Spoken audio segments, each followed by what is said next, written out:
عصر کے بعد سونا وہ عقل میں فطور کا سبب بنتے ہیں. عصر کے بعد سونے کو ڈسکریج کیا گیا ہے. کس وقت سونے کو انکریج کیا گیا ہے؟ جو قیلولہ کس وقت ہوتا ہے وہ ہے ظہر سے پہلے. جو دوپہر کا کھانا مشتون تھا وہ بیسیکلی ظہر کی نماز سے پہلے تھا اور جمعے والے دن جمعے کی نماز کے بعد تھا. تو اس لیے قیلولہ میں اس چیز کا خیال رکھنا چاہیے کہ دوپہر کا کھانے کے بعد آرام کرنا سنت ہے اور جمعے کے دن نماز کے بعد کھانا کھانا پھر قیلولہ کرنا سنت ہے. یعنی کہ اگر آپ 11 اس کو دیکھ لیں، پھر تھوڑی دیر سو کے پھر آپ اٹھ کے 12:30 یا 1 بجے جیسے ہمارے احناف کے ہاں، کیونکہ تھوڑی سی تاخیر سے ہوتی ہے یہاں تو اول وقت میں ہو جاتی ہے، تو اس میں پھر وہ کرنا. لیکن اب ہم کیونکہ جاب کرتے ہیں تو ہمارے آفیسز میں قیلولہ کا کانسیپٹ ہے نہیں، تو ایٹ لیسٹ سیٹرڈے سنڈے کو تو اس کو ہم کر سکتے ہیں سنت کی نیت سے کہ چلو جو ہمارا ویکینڈ ہے اس پہ تو ہم اس سنت پہ عمل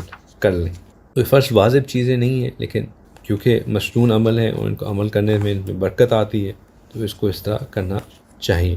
پھر صبح کے بعد سو جانا وہ بھی رزق میں تنگی کا باعث بنتا ہے. یعنی کہ فجر کے بعد سو جانا رزق میں تنگی کا باعث بنتا ہے، اور صبح کو دیر تک سوتے رہنا جو ہے یہ بھی ناپسندیدہ عمل ہے.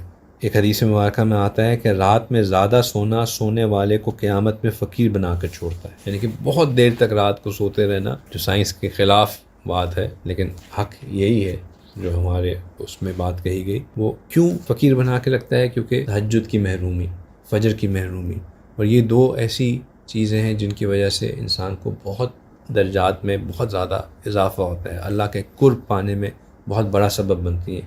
تو ظاہری بات ہے جو بندہ سوتا رہے گا، تہجد مس کرے گا، فجر مس کرے گا، وہ پھر ان سے محروم رہے گا، اور آخرت میں تو یہی چیزیں کاؤنٹ کرتی ہیں. مغرب کے بعد اس طرح سو جانا کہ عشاء کی جماعت ضائع ہو جائے یہ بھی ممنوع ہے.